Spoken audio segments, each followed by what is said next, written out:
We're live. Hello. Welcome to Xbox International Podcast. What's up, everybody? Hope everybody is doing awesome and fantastic. It's been one crazy week for us. Guys, we have reached 1K. Dang, that is awesome. That is fantastic, man. Really super happy about that. And not only that, guys, I'm super hyper over the Super Mario Bros. Movie. I know someone over here is super hyper about that, and he got premiere tickets, and that is Mr. Silent Cypher. And how are you doing today, sir? I'm fantastic, Louis. How are you? It's great to be here. It's great to be here for another week. Look at this, 2 weeks in a row. It's like I'm fresh to the scene all over again. It's been a while since I've been on 2 episodes in a row. But no, I'm good. I'm looking forward to everyone else watching the Mario movie while I do other things. I'm very excited about this weekend. Very minimal activity planned. Hopefully I can catch up on some stuff that has kind of been falling behind recently just due to life chaos. And speaking of having chaos, which we know someone had a little bit of chaos last week, which was a little bit of payback for what he did to me in one episode, which he kicked me out. Sourblow, how are you doing today, sir? I hope you're doing pretty awesome. I'm doing great. Thanks for asking. I think I fixed the audio issue, so hopefully we have no issues with my audio. And I apologize in case you hear any background noise once my kids start jumping around or anything, because I did some upgrading, and now my mic might pick a little bit more of the background noise. Hopefully, it's not a lot. Is that your excuse because you're gonna But probably crazy, jump out? I think before we go to you, don't you have like a special announcement? Me? Special announcement? Well, let me see what kind of special announcement do we have today. We were talking about this one. We talked about it yesterday, earlier. What was that announcement, Sourblow? Oh yeah, Sourblow had something important to say, but I was gonna ask you that right before. I was gonna ask you what you've been playing. But anyway, Sourblow, please make that special announcement of something that is gonna come up real soon. And that's something that we've been planning for a long time. So yes, my dear sir, talk about it. All right, yes. Um, as you guys may know, some of you that have been with us from the beginning, Crazy and me started. Well, before we started this podcast, we actually had a Spanish speaking podcast, which was called Gaming Lobby. And unfortunately, we couldn't handle 2 podcasts at once, but we always had in mind having a secondary podcast. Well, now I'm glad to announce that we will be having Xbox International en español, well, in Spanish, and it will be with our good brother Eternal Shaddai and also ASCAP Gaming. So if you haven't followed those guys, please follow them. They're 2 great person. Crazy or me will try to pop in here and there, and we will air May Cinco de Mayo, so May the 5th. All right. That's awesome, man. Remember, guys, put down in your schedule Cinco de Mayo. Yeah, and if you Ex- don't speak Spanish, it's fine, but yeah. you can go into I'll try to get the link real quick. Let me get the link for that, but you can subscribe, and if you have any Spanish speaking friends, send them over there, and I'm sure Shaddai and Ask Up will be glad to have them there. Yeah. It's gonna be awesome. And speaking about being there, talking about being there, Sourblow, tell us what have you been playing lately, sir? Oh man, I've been playing Metro Exodus. I've been enjoying it so much, and so much that I finished Metro, but now I'm playing the DLCs, and I really like it. I really love the environment and how they like your gear and everything is fundamental to your survival in the world. And I like the storytelling. I'm so hyped for the next Metro, which I think they already said they're working on it. So I'm pretty hyped for it. Awesome. There's gonna be an X Metro. Yes. Oh, Oh right. yes. Really? I gotta catch up with that game because I tried like to latch onto it, but it just can't latch onto it. So it's gonna be probably one Yeah. of those games I'm gonna play on PC I'll because tell you. I'll tell you something because I was talking with a buddy of mine. Actually this morning, and yeah, he was playing all the metros, and he stopped at Metro Exodus, and he stopped exactly at the same moment that I stopped to play Atomic Heart. And his spoiler alert, when the train stopped, but this is like early. The train stops, and then you have to do like certain things yeah. in like kind of in the semi open world, and I guess things kind of slow down there. And I can see some people, being used to the first two metros, which are super like linear, and this one is more like a kind of like a semi open world in certain areas. Mm. I can see people kind of like giving up in the game. Well, I can assure you, once you pass that part, the game picks up, and it's like from there it's just amazing. It's incredible. I really loved it. And the funny thing is, I did stop there too. Oh, that's where you stopped. That's the funny thing. Yeah, Yeah. I stopped right there too. Yeah, I stopped at the same point you guys stopped. Okay, so I put the link in the comments. All right. That's for the Xbox International en español, which means in Spanish. So if you have any Spanish speaking friends, if you speak Spanish or anything, send them over there. We'll be soon starting that channel over there. Well, it's an old channel, but we're gonna basically come back. Yep, we are. Yes, we are. Bring that Spanish channel back. And speaking about being back, Mr. Silent Cypher, tell us what you have been playing lately, sir.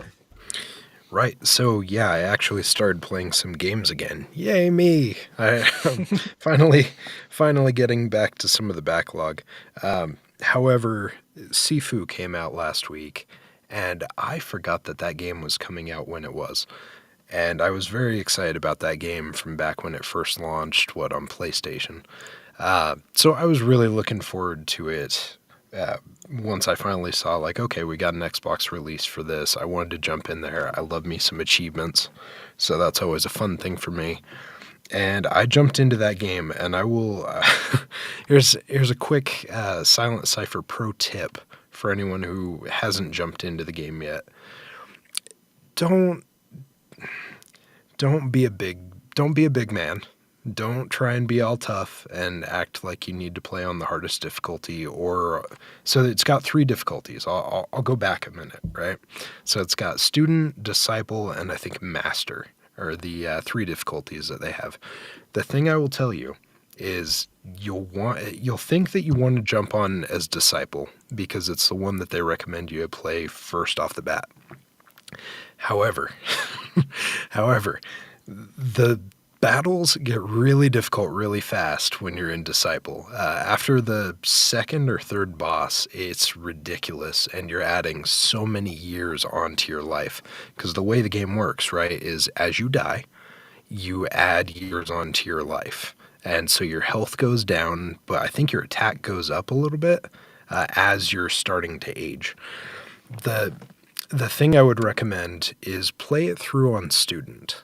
Because if you play it through on student, you actually carry over certain skills if you max them out during your playthrough. And so they'll carry over basically like a new game plus scenario, right? And so then when you go into Disciple, you're not going to get your teeth kicked in like every 2 or 3 seconds. Like you'll at least have something to kind of back you up and make it a little easier to play the game. So that's what I've been playing. That's honestly, I think, all I've been playing over the last week. But it's been good, man. It's I threw it on Twitter, but it's one of those games where it's like it's a perfect amalgamation of a bunch of different things I enjoy. Like it's like the Kill Bill game that I never got back in the day when those movies came out. It's like that mixed with John Wick, mixed with Bruce Lee's The Big Boss back in like the 80s and 90s, or 80s, 70s, 80s. And it's just one of those things where it's like it's just got a really cool little gameplay mechanic to it, a good loop to it, and it's a really quick campaign. But you know, it's like it doesn't outstay its welcome, but it's fun, it's addictive, and it's fun to go back to. But anyways, I could sit there and talk about this forever. Let's keep on going. What have you been playing, Crazy Louie? Oh dear Lord, what I've been playing, man. I've been playing Dead in the Water 2, which I actually beat it yesterday. I don't know why. I sat down yesterday like around 6, and I finished that game around 10. I mean, literally just sat down, played through it, and I was like, okay, yeah, because man, I gotta tell you something about that game though. I started like I think it was like 2 or 3 weeks ago, testing out the playing with crazy and stuff like that. I played it.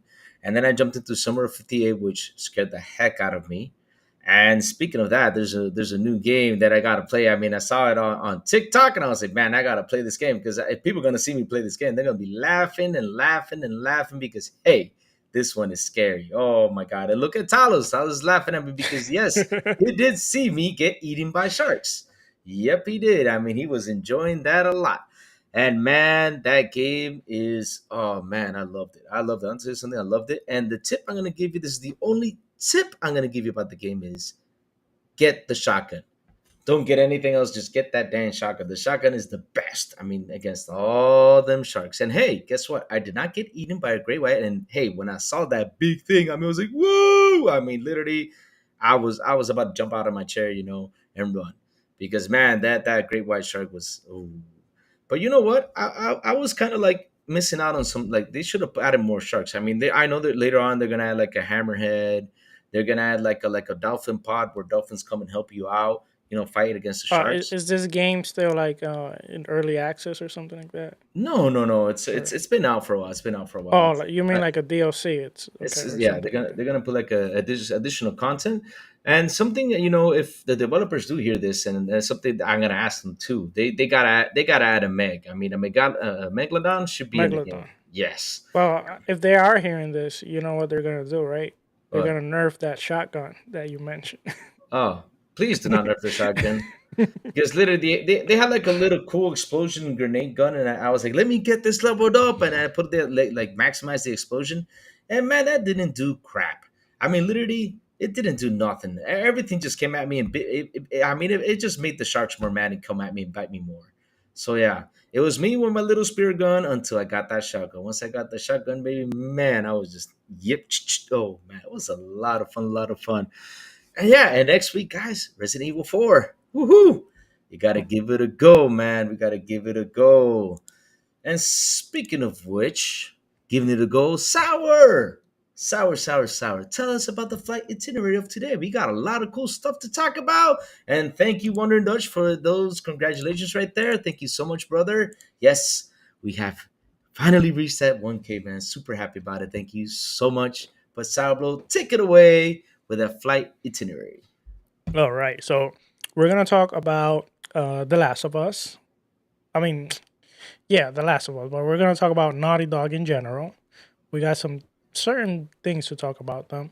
We are gonna talk about the well, two topics that were kind of very controversial. Thankfully, we kind of had an update on them. One of them was Quantum Break, and then we also had the whole family plan thing going on. We're gonna talk also about Hellblade 2, the combat. We got a little bit of information about that.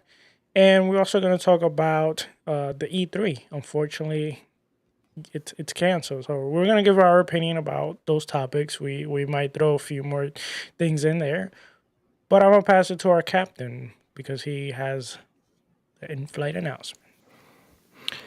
All right, well, ladies and gentlemen, Sour's turned on the subscribe button. If you haven't already subscribed, please do so. Please stow your food and beverages next to your desk, underneath your seat, or in front of you. Please take your seat and fasten your seatbelt.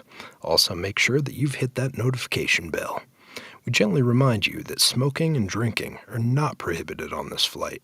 However, dressing up like an off-brand Mario, risking copyright takedowns, is strictly prohibited. We're looking at you, Crazy. If you have any questions about our flight today, please don't hesitate to ask one of our flight panelists. Thanks. Back to you. Man, I don't get what's wrong with my Mario, man. My Mario was pretty cool. I mean, everybody loved it. That was a pretty cool outfit, wasn't it? I mean, Oh, hold on. Do you know what my son said? what did your son I was say? muted. he said, Dad, I don't want to see the movie now. Did he really? No, I'm kidding. He didn't say that, but he was laughing at you. He was like, why is he doing like this? He's in the same spot. He's got. You got to show him, man. You got to show him that 1989 cartoon. I mean, and then when he sees that, he'll be like, "Oh, okay, I get it. I get it." Yep. Oh man, No. what? Crazy. Before we jump into any topics, quickly, why don't you give shout out to the chat? I want to say quickly right now, Eternal Shaddai is actually in the chat. We mentioned him earlier today, and he's gonna be commanding. He's gonna be the captain of Xbox International in Spanish, like I mentioned before. So go crazy. Shout out the chat. All right, here we go. Then shout out to the chat. Hello, Mr. Dark. How are you doing today, sir? Hope you're doing pretty awesome. Decado, what's up, Decado? Talos, the man with the ray. Woo-hoo. Keep on going on the list. Keep on going on the list. Let me see. Boss is here, huh? I see Decado, Talos. Ooh. Toxic Spitter. We all know who you are, and you always toxic. Get away. Stop with your toxicity. Just kidding. Hello, my brother, Eternal Shaddai. How are you doing, sir? And whoever is back there lurking, welcome to XBI, and please enjoy our show. So, Captain, take it away. Let's keep on rolling. Okay. Well, you know what? I guess we may as well just rip the Band-Aid and jump right into some of the chaos that happened over the last week. Am I right? Oh yeah. So we're going to jump into some conversation real quick about Last of Us and the PC struggles, because I don't think anyone missed the very fantastical place that Twitter was this last week. It's been a very interesting world. It's been a rough place for some fanboys, and it has been overall just pretty entertaining to watch some of the things that have come from this. But anyways, so to kind of set it up, The Last of Us Part 1 finally launched on PC after a 25-day delay to ensure it would be in the best shape possible. Oh, God. Sorry, it hurts me just to even think about that phrase. Despite that delay, PC purchasers on Steam quickly began reporting issues, all sorts of technical issues, be it inconsistent frame rates, regular crashes, stuttering, long load times, poor optimization. It sure doesn't seem like one of those first-party bangers that I always hear about. But I refrain. We continue on, right? So Naughty Dog has apologized to PC players for the quality level of The Last of Us Part 1 and assured fans that it would be working to address the issues preventing some of you from experiencing the game. Players have been making the most of Last of Us Part 1's troubled PC issues with all sorts of awesome memes. it's been unreal, some of the things we've seen over the last couple weeks. I feel like some of this got back to the point of like Assassin's Creed back in the day when you had like the floating eyeballs on the skull or like on and the hair and stuff. Like I don't know if you remember seeing those ones back in the day, but it kind of reminds me of some of the silliness that was going on with that game. Like you've got Ellie or whoever it is breakdancing in the background. You got like people that look like they've got 1990s graphics faces tied to the bodies. Like everything has been kind of a mess. Yeah. I got a question to ask you all. This is a Yeah. really good. This is a really good question, and this came out from a scab, but I gotta ask it though. We're talking about the same guys who said, literally, and this is gonna sound spicy. I don't mind if it sounds spicy because it's the truth. They literally said that Xbox is gonna put Call of Duty in bad quality on PlayStation, right? Yet they put Last of Us on PC in really super really. I mean, literally, I just can't find the word for it, but just the quality on that game was seriously. We're talking about those guys, right?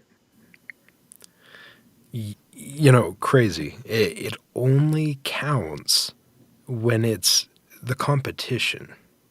Okay.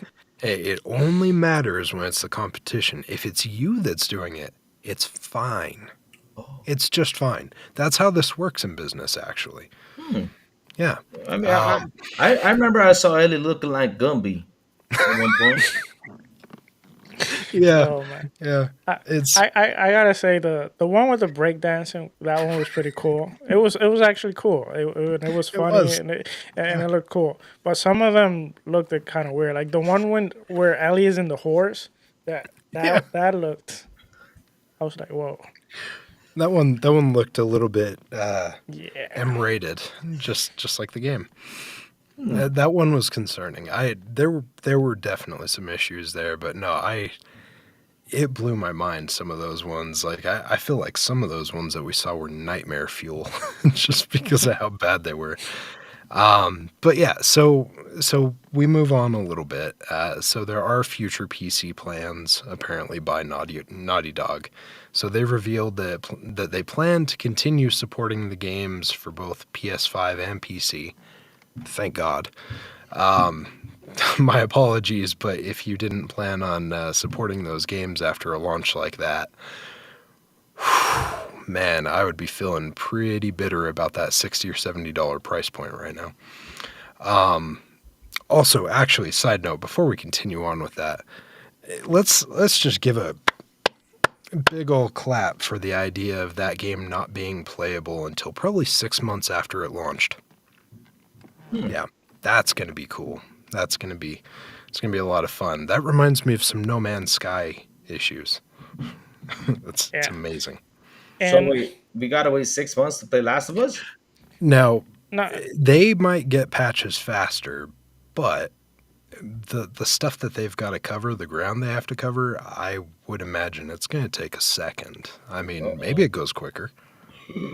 Sour, what do you think? Do you think we're looking at a long road on this one, or do you think they'll get those patches out quick? I don't know. It depends. Let's see what happens.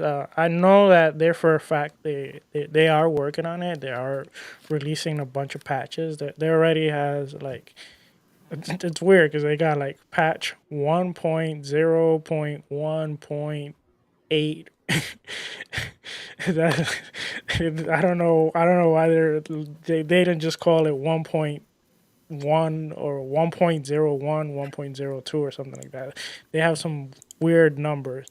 But here's the thing, like, you know, they are new at this. I'm not trying to defend them. Mm, mm. But I do feel like media is like so biased. Like if this was Xbox, like Oh, they would have been it destroyed. would have been, yeah, they would have been so destroyed because of this. But because it's Sony, like look at how they can get away.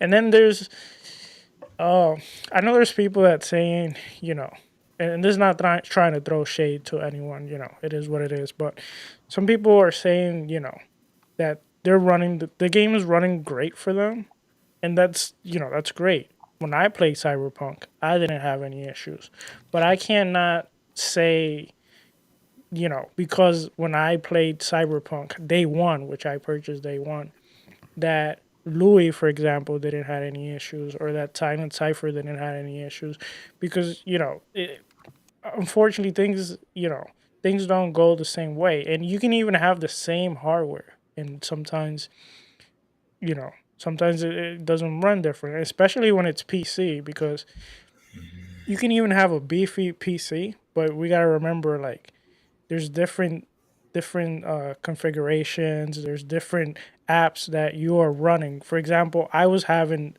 a bunch of issues with the buffering and everything, and I found out that it was some of the apps I had in the background that was actually consuming a lot of bandwidth, and that's what was happening. Which because I was like, I didn't know how to solve the issue, because I'm like, my internet's great, my computer, it's not the most powerful computer, but it should be able to handle the stream with no problem.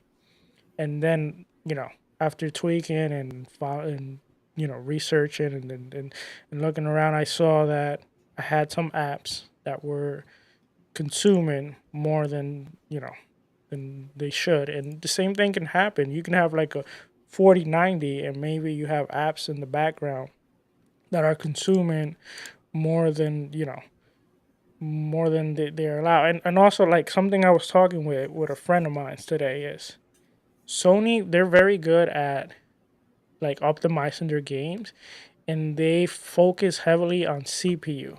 But here's the thing: when you're a PC, the computers use the CPU, on other things. So maybe their approach doesn't work as well on PC. That's why their game doesn't run as great as where the console, it's more like focus. You can kind of like focus it more.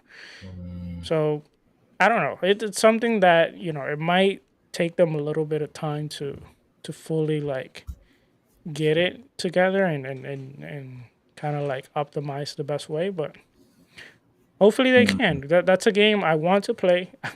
I knew I didn't knew this was gonna happen, but I kind of changed my approach on how I played, and I said, you know what, I'm gonna wait and I'm gonna play that next year, because anyway, there's so much that I want to play. Sorry, Ah, ah, I No, went on a little rant.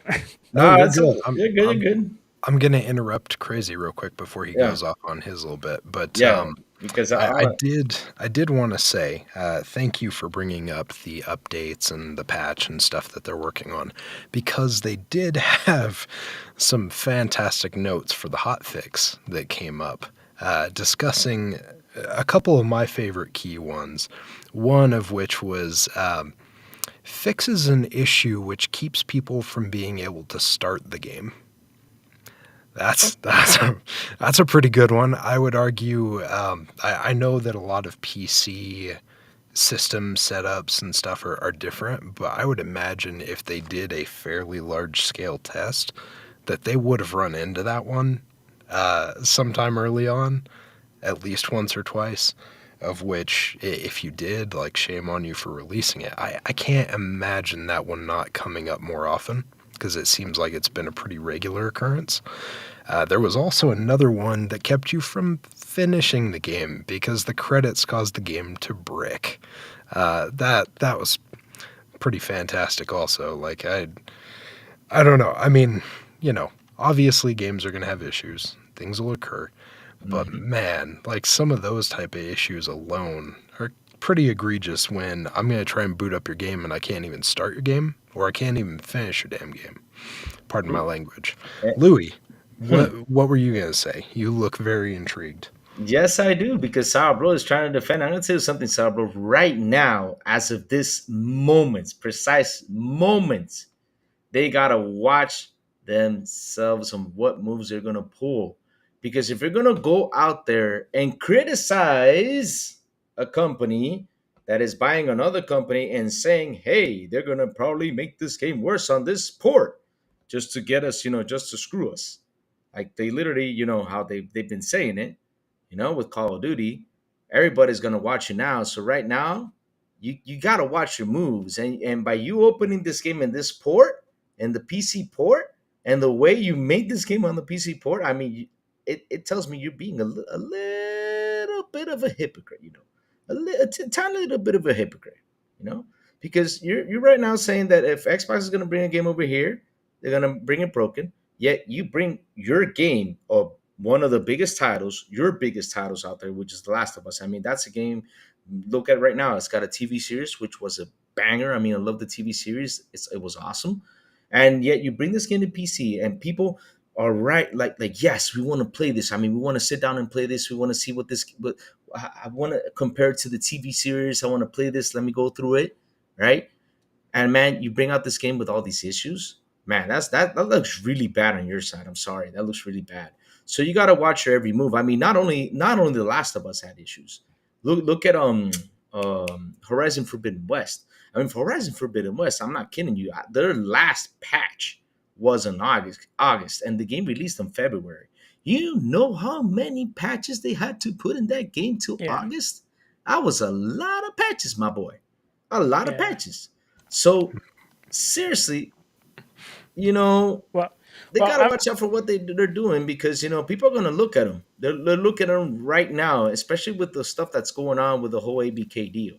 I So like yeah. yeah, I like the optics of the fact that one of the hot fixes also was getting it so you'd be able to actually use an Xbox controller to play the game, because currently it's not capable of playing the game. The Xbox controller is not compatible. Huh? Which I'm sure it's just, it's just compatibility, but it feels like there's a little bit of hate there in the background. Maybe not. Maybe not. Maybe I'm just reading into things. Yeah, I just want to add real quick to crazy response. It's not that I'm really like defending them, because let's be honest. If you release a game and the game is broken, it's bad, and the problem is, unfortunately, they're not the only one. Like almost everyone is doing it. I wish this stopped, but the only way that this will stop is basically if we, the consumer, just stop buying the games they want if they release broken. Yep. And That's the only way. speaking of which, we have a question here, which you did not see and try to skip it because you're that mean, Sourblow. We know that. We know. No, I'm just kidding. But anyways, the question is: should Steam make Sony remove The Last of Us from PC storefronts like Sony did with Cyberpunk? That is an interesting question. What do you think about that, Sourblow? Oh, I kind of responded. I Did mean, you? Oh. they well, kind of like, Uh, should they remove it? I mean, I think Steam doesn't do that to any of their other games, so it's fair to say that they probably won't, and maybe they shouldn't. But the thing is, in this case, Sony kind of did that to the developer, which is it's kind of sad in me. a way, because like they could at least, I don't know, it kind of looked kind of sketchy, but at the same time, the developer kind of, not the developer, we always say developer, but the company basically kind of deserved it for releasing the game, how they released it. And at the end of the day, it's going to depend on Valve if they want to remove it or not, which they probably won't. I don't think they do business like Sony does. I'm gonna tell you something though. I kind of agree with Dark's question. I mean, yes, they should be. I mean, I would seriously say, hey, let me drop this because hey, giving money back is an issue. It's a lot. It's a hassle. So I would literally say, hey, until you guys fix the game, no, we're not gonna sell it. I mean, I would give it a go. I mean, I'm not saying to be what Sony is doing. I'm just giving them that chance to fix the game so people can actually Why buy it at the price they're selling it because hey, it's 60 why you bucks. being a hypocrite? I'm not being a hypocrite. I'm just, You, I'm you, just you you saying. didn't say that to Cyberpunk on the Xbox side. On the Xbox side, hey, I'm gonna say something though. Wait a minute. Wait a minute. Cyberpunk played Wait just a minute. fine for me on the Xbox, but I Wait. saw I On the saw Xbox One. on the Xbox One X. Oh, okay, well There, that's there is different. that But caveat. on the Yeah, one, no, I know that the original Xbox One, the VCR, was a hot garbage fire when that game came out. Wait a minute. I'm gonna defend myself right now. Wait a minute. I'm actually a smart dude. You know, I may be crazy, but I'm actually a smart dude. This are you? was Let's yep. see it. This is a game from CD Projekt Red, and I learned my lesson from Witcher because I had a problem with the save part in Oh Witcher. yeah, yeah, we know that Yeah, story. you know that story, But we right? So also when the game know came out, I told myself, let me that you wait. are a fake, and you know why? How am I a Because fake? Mr. John Dark is actually calling you out right now. Have you Why is he purchased calling me Oh out? Crime Boss? no! What? Have you What? purchased Crime Boss, the Chuck Norris game? No, Wait. you haven't. You So are a fraud. what's wrong with me not purchasing it, man? I purchased You this. hyped this game so much, and you wanted this Chuck I'm Norris gonna buy game it. so much. I'm gonna buy Where it. is the I'm just. purchase? I'm Where gonna. is? I'm I gonna thought buy you it, had that You pre-ordered. you don't have it pre-ordered, crazy? The dude. collector edition. It I've comes got the with. collector's edition pre-ordered. You got a collector's edition pre-order? Is there a collector's edition? Let me look for that right now. How did you You not did know how about you did not know? Oh my What? God? There's a collector's What edition? Chuck Norris fan is Well, it's Chuck probably Norris sold fan is out this? now. What? No way! You gotta be kidding, man. Nah, I gotta look for that right now, man. I can't believe you missed that. Oh, don't tell me that. You're breaking my heart. Everyone, hashtag crazy fraud. Crazy Lou fraud. How am I a fraud Hold because on. I didn't Crazy buy a fraud. game? Hey, but wait a minute, wait a minute, wait a minute. I got my stuff going on. You know, I'm remodeling an apartment right now, so Oh, you know it's here, good. here comes the excuses. Here they come. Here they come. Oh man! But before we continue, let me say something real quick. Let me give another quick shout out for the people who just came in. Purple Haze. How are you doing, Jen? The General C. What's up, Jen? Thank you, Jen. Yes, we have reached 1K. Thank you. And again, shout out to Wandering Dutch, which is here with us tonight on the airplane. What's up, Mr. Dutch? How are you doing, sir? And no, I'm not a fraud. I will buy the game. Don't be all mean to me like that. And you're breaking my heart, guys. That's just mean. Please don't. But anyways, Captain, continue. Chuck Norris wouldn't appreciate the pathetic show of excuses that you were just throwing out there left and right. You were throwing those out faster than he can punch, and that's saying something. Nah, nobody can punch as fast as Chuck Norris. Not even Bruce Lee. True story. But yeah, no, I obviously this stuff has happened with other games, and you know things are going to happen. But I feel like maybe this is maybe just a smidge of karma.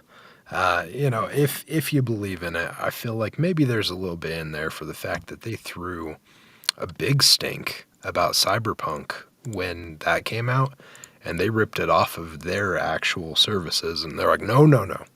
We aren't carrying this. This doesn't meet our level of quality.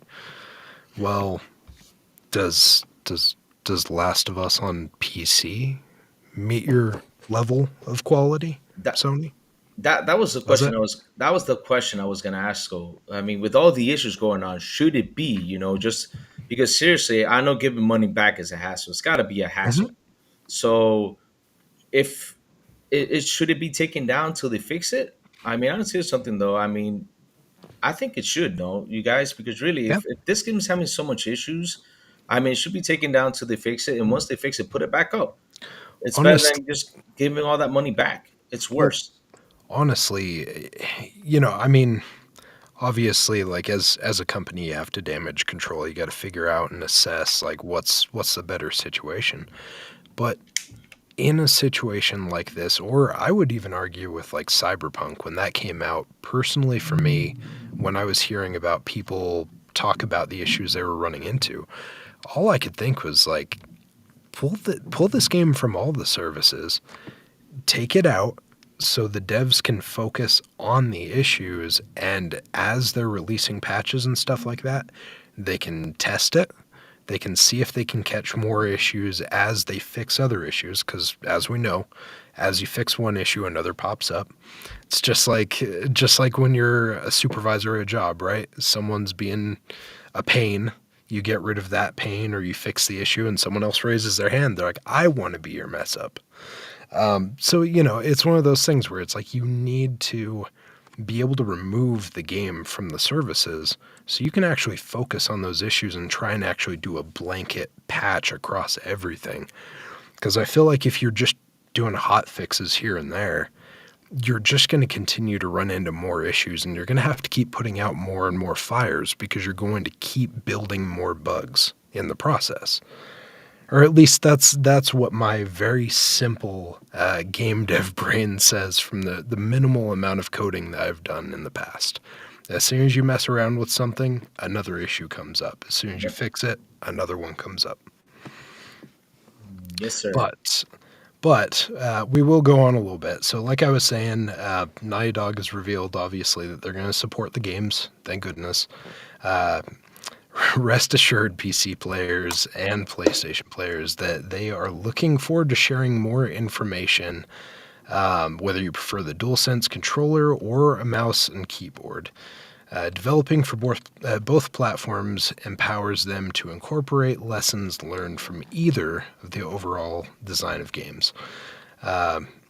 So they are planning on continuing to support things. They are planning on PC as time goes on. I guess if anything, if there is a positive outlook on this situation, it's the fact that maybe when this happens, they see it and they're like, ooh, okay, you know what? We can't have that happen again. We've got to do better next time. Hopefully this makes them change their approach. And whatever comes out next, whether it be Last of Us 2 or whatever on PC, it performs better. Hopefully it goes through way more QA. Hopefully you see a more polished product if you're interested in playing that game.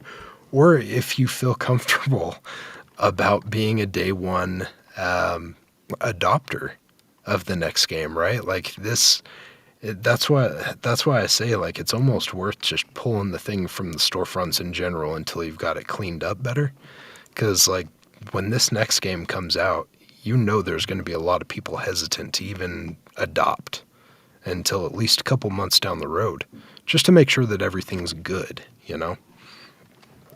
Yep. But yeah, so obviously they still have some more stuff in the works. Druckmann kind of talked about the fact that, you know, they're looking at the next games and stuff like that. They haven't necessarily chosen what they want it to be. Didn't reveal whether like it would be a Last of Us Part 3 or a completely different IP.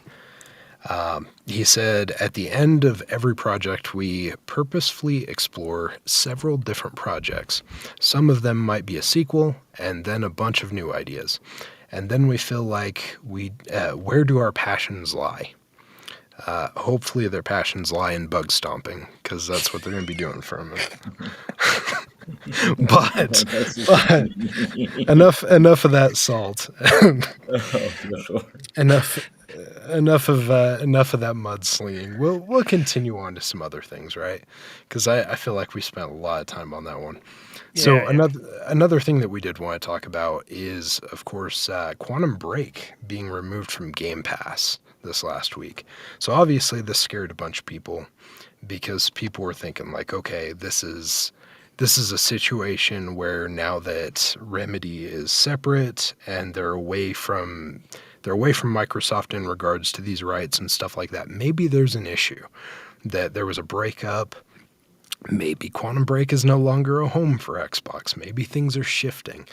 It seems like from what we've gathered and from what actually Remedy came on and said is that this is just a situation of a licensing issue in regards to some of the music that was tied to the game. So Remedy actually came out and put a post out on their official tweet profile saying, don't worry, Quantum Break will be coming back to Game Pass. It's being temporarily removed due to some licenses that expired that were in the process of being renewed. We'll let you know as soon as it's back. So fortunately, I guess the benefit of us doing this show once a week is that we saw it happen and we saw resolve and remedy of the, pardon the pun, remedy of the situation. So yeah, good news for any of us that wanted to see it come back. Obviously, Quantum Break, with the exception of Louis here, is near and dear to some of our hearts.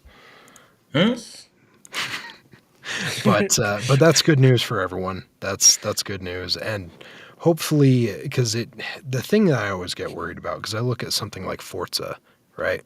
When these renewals happen, or even like look at Alan Wake. Alan Wake is a prime example of one that actually came off and had quite a few little things changed. I don't know if you guys played the remaster, either of you. No, I haven't actually. So one of the things that was a big thing for the original Alan Wake was that all the batteries that you went around collecting for your flashlight were Energizer. That Mm. license was no longer valid for them anymore. So now it's like some generic, I think it looks like Rayovac or something, Oh, but come it on. doesn't They have a they name or anything. they Really? couldn't even went to Duracell. Duracell? No, they straight up just went for like some generic. I don't think it even has a name on the battery if I remember correctly now. It just looks like a Rayovac without any of the branding. But yeah, so I always get nervous with stuff like that, or I get nervous with I I harken back to, and no one's going to get this reference or understand what I'm talking about, but there was a TV show called Roswell that was on back in the early 2000s, I want to say. Mm. And there was a song that was in a very integral scene in one of the episodes, and it was one by Remy Zero. And the licenses ended up dying off before they brought it to DVD. I think like 5 or 6 years later, and so they completely changed the song that was in the scene. Which I don't know about you, but there are some songs they're designed very specifically for those scenes, right? Like you look at Halo. It's like, what if you completely replaced some of the music that was in some of the key moments of Halo with something just kind of generic? It doesn't hit the same way, right? So I was nervous that Quantum Break was going to be the same way because I know it does have some licensed music and stuff. Hopefully it doesn't detract from the actual quality of those moments. But what are your guys' thought on this? Like, are you concerned when they end up yanking the music like that? Do you get bothered, or is it just like a personal pet peeve of mine? Mm. Well, I'll start real quick. To me, I have done some light producing and stuff like that because I used to love to do music and stuff. My brother actually he's a like a rapper, you can say, in Spanish, and I used to do instrumental and all that.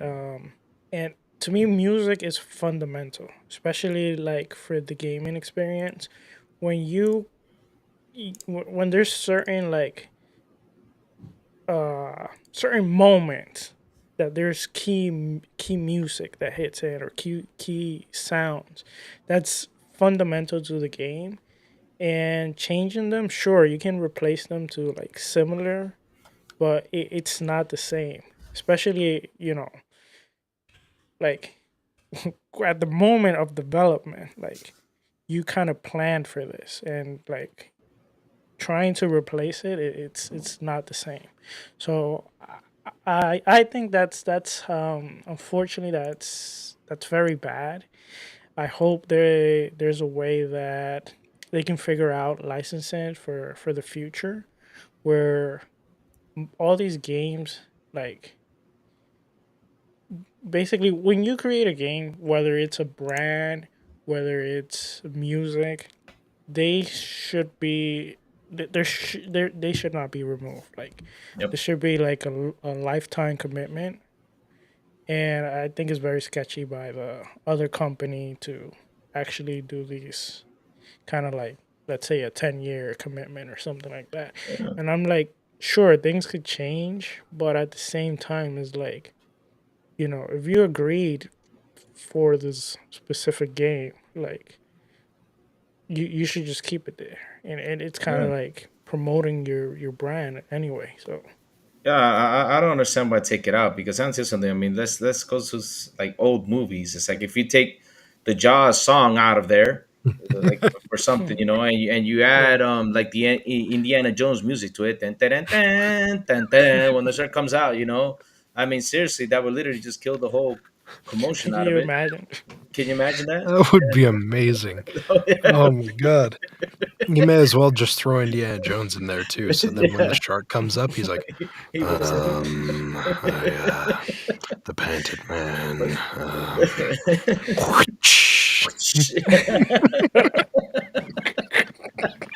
Oh But man. really, seriously, why would you do that though, man?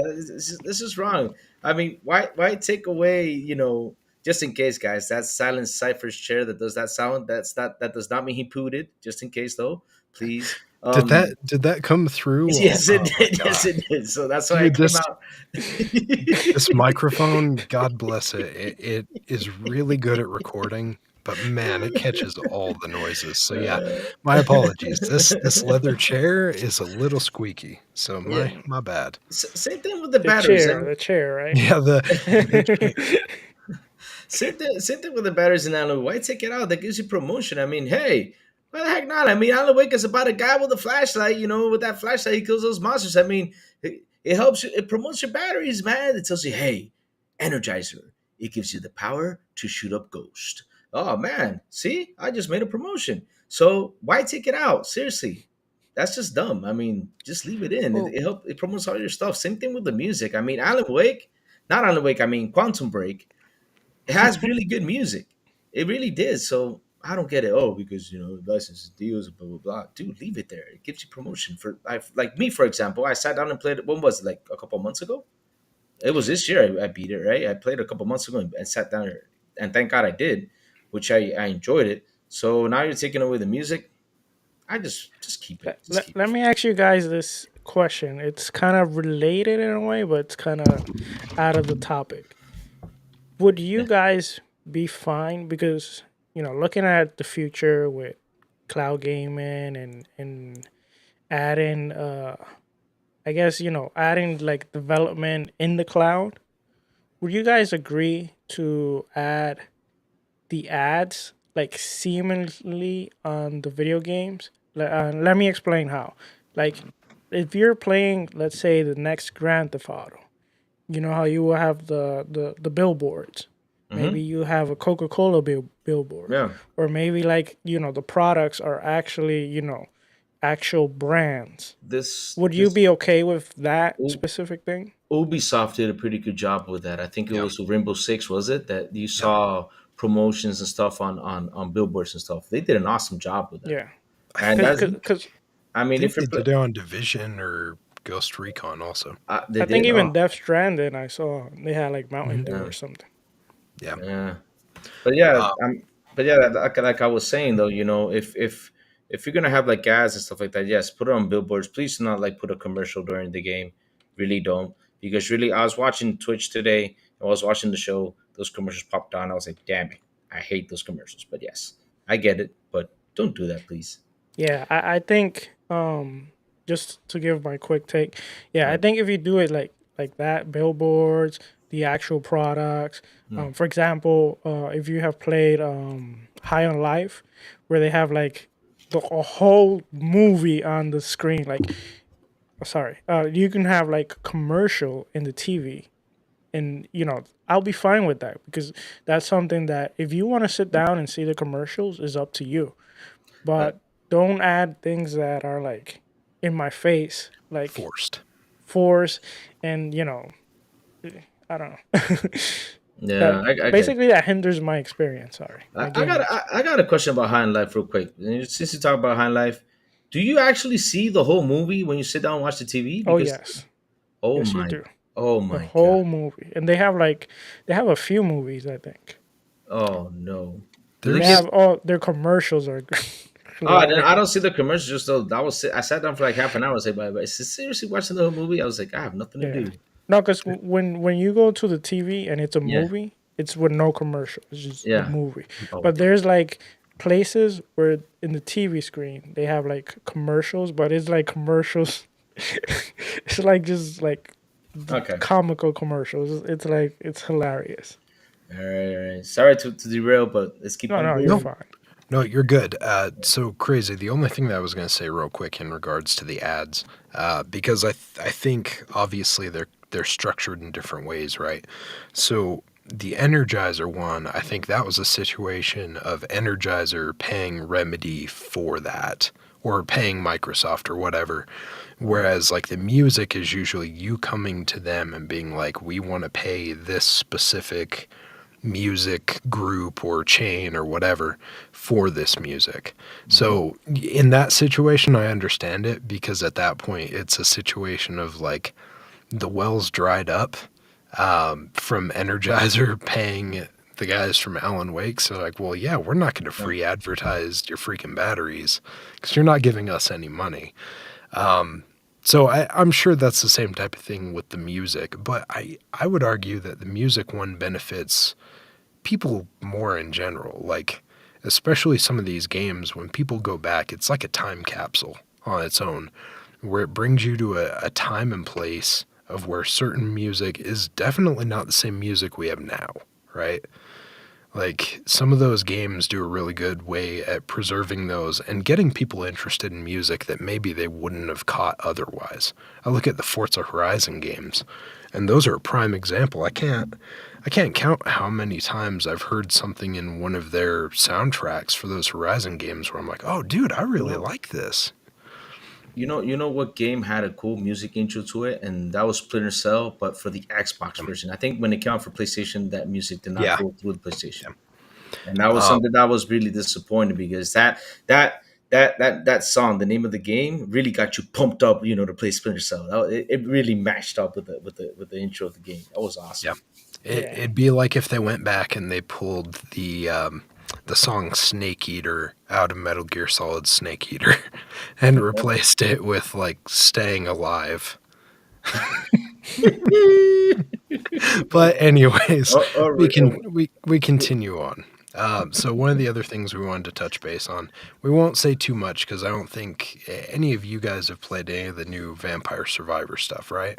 Or no, actually, sorry, I take that back. That doesn't come out until next week. So none of us have played it. So all we know basically is that we've got an expansion coming for Vampire Survivor. Game of the Year from BAFTA Awards, by the way, which is awesome. Hats off to those guys with the game. But yeah, so we have an expansion coming that's going to end up being $2. $2. Come on, like you can make $2 happen.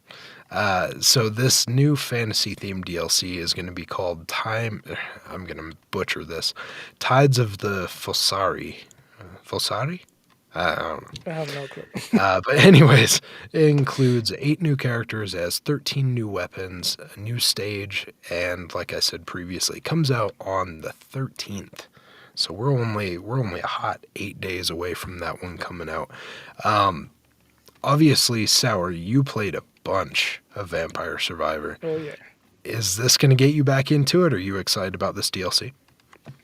It's gonna get me back into it, but at the same time, it's like, come on, Vampire Survivors developers, stop doing this. Like, every time I think I'm gonna get close to like get all the achievements. Oh, okay. It's more characters, more stuff to do. But that's good. That's quality of life. They're bringing you back in, man. Bringing you back in. They done a pretty great job. Before you guys give your take also, well, I'll let you guys give your take, and then I'm going to add something else to this topic, if you don't mind. Okay. So, do you guys have anything else to add about So Vampire Survivors? Hey, if it added on mobile, I'm super happy, because like I said, that's my game. Whenever I go everywhere, bathroom, anywhere, that's the game I play. Best game on mobile. I'll go ahead and say, like, yeah, I'm definitely going to jump into it. Honestly, I still need to go back and play more of the original, because I still have not played very much of it. Like, I played a bunch when we were talking about it. Oh yeah. But then other games came out, life got busy. I haven't gotten back to it. This excites me. It gives me another reason to dip my toes back into the proverbial backlog well. But man, I'll tell you, like, at least it's coming out now, because here in a couple months, things are going to get really busy really fast. I'm not going to have time to just jump into these like DLCs all the time. But yeah, that's what I've got. What were you gonna say? Oh, well, I was gonna say, this Vampire Survivor DLC actually got shown today at ID at Xbox, which they had an event today, and I wanted to add this real quick. They showed about 5, 6 games, and plus this DLC, and some of the positive things that I saw. I didn't see the whole thing, but I did see it. It only lasted 1 hour, and it wasn't done by the usual Twitch streamer, which not that I have anything against them or anything like that, but I felt like the old event, they were too long. These ID at Xbox, they were like 3, 4 hours long, and we want to see the actual content. So I'm glad that they made it 1 hour. I saw some of the developers were actually speaking about their games, which that's great to hear. If you're interested in a game, you can hear the developer explain it. Which who's better to explain it than the developer itself? Personally, a lot of these games didn't catch my attention, but as we were talking earlier, um, that kart racing game that really caught my attention. It looks super fun. So I don't know if you guys got to see it or you guys saw anything that was interesting that you want to talk about. I like the kart racing game. I like the I keep forgetting the name though. The game that's overhead. Air The, hockey. The air hockey game. That looks so much fun. I want to. We got to play that one day and beat each other up in that game. The hockey ball, the air hockey ball, whatever it's called. But yeah, that one looks a lot of fun. The last case of Benedict Fox. Wow, it's Wait, but that was not shown here, yes, it was, sir. Yes, it was it? was. Yes. So we know you have been a Louis lately, so it's okay. We get you. But yes, it was shown on this showcase. They showed a little bit of gameplay. It looked a lot of fun. Well, I'm kind of glad I didn't see it because that's a game I've been sold from the beginning. Yep. So I can't wait for it to come out. It's gonna come out the 27th of this month, sir. Yes. Super happy about that. That's nuts. Yep. And another thing that they show, what did they show? They show Vampire Survivors, show that. They also show like a coffee game, Coffee 2, I think it was. Yeah, Coffee Talk Yeah, 2. Coffee Yeah, Talk. the sequel. What do you Yeah. do in that game? You just That game actually talking. has its fan base. Yeah, Like, believe yeah. it or not. Hmm. Yeah. I've never played it, but I've always heard good things. Yeah. Yeah. Okay, interesting. But yes, they showed pretty cool stuff. I mean, it was pretty good. I mean, like I said, I was really happy with the whole kart racing game because yes, we need more kart racing games, to be added on because there's such fun games. Because we know Silent Cypher loves that Mario Kart to death, and so he gets a new kart game to him for join us. Has some fun since he likes to drive. And yeah, the air hockey game, which is I forget the name. Oh man, I gotta get that game name down. But yes, that game looked fantastic. The game. The game. Yeah, the game. Yeah. Yeah, that game. The That thing. game, yeah. I just keep That forgetting the one. titles, guys. That one game. That one game, I yes. think it was like something Strikers. Yeah. I forget the name. Yeah. Yeah, no, I honestly, with what I saw there, granted, somehow I missed the Benedict Fox stuff. I heard him talk about it towards the beginning of the show, but I didn't actually see the actual footage. But I guess, I mean, the bright side is like, we're not going to be waiting very long for it. It's coming soon. So that's going to be nice. It would be nice to get to play that here in just a few weeks. The only one I was interested in was the very happily titled air hockey game that Crazy and I keep referring to. I want to play that one. I would be interested in playing that one. It's an interesting idea. It looks like literally like a team-based air hockey game, which, sure, yeah, I'll play that. It's on Game Pass. I'll give it a shot. I think, sometimes we accept the fact that not every game is made for us. I feel like this showcase was a showcase that was not made for me, and that's fine. That's fine. Like, I'm probably not going to play a lot of the stuff that's here. but it's there for people who are interested. So, you know, it's good. I was hoping for finally maybe seeing some more from like The Last Light, but I wonder if because Last Light is as big as it is at this point and it's been so long in production that maybe that one's going to be E3 again. Oh, crap. Not E3. Sorry, too soon. The Microsoft Showcase. My bad. That was a Freudian slip. My bad. Ooh. Rest in peace. Pour one out. But yeah, so we're gonna just touch on a couple other things really fast, so that way I can get it over to you, Sour, for some main topics. Because we've been rambling. We've been a little extra chatty cat Yeah. this evening. So I'm gonna make this real nice and clean. Starfield Direct and Xbox event are on the same day. Okay, that one's done. We're excited. We can't wait to see more. Yes. And then the other one, obviously, this is talking about what Sour was mentioning earlier. Is obviously there's been some stuff that was debunked or corrected in the last week since we started, but with the Xbox Family Plan. So obviously there were some reports that came out about that thing landing at a $40 price point this last week. As time went on throughout the week, as people were kind of going through it, it was revealed that was from the New Zealand site, which shows the pricing at a higher rate, $40 US dollars or whatever the comparable is for that. So because it wasn't converted, it showed that it was higher, of which I'm sure you guys saw it as well as I did. People were pulling tweets and stuff down faster than Chuck Norris can punch.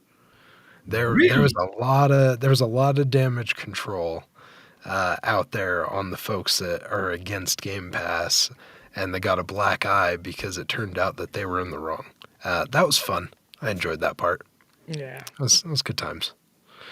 But I think right now is a perfect time for me to throw it over to Crazy for the poll of the week. So take it away, buddy. Woohoo! It's time for the poll of the week, the poll of the week, the poll of the week. Like my song? I sing pretty well. But anyways, the poll of the week is what Activision's OIP would you love to see come back when the Microsoft closes the deal? Singularity, Tenchu, True Crime, Prototype. And the winner is, please, Sourblow, give me that drum roll.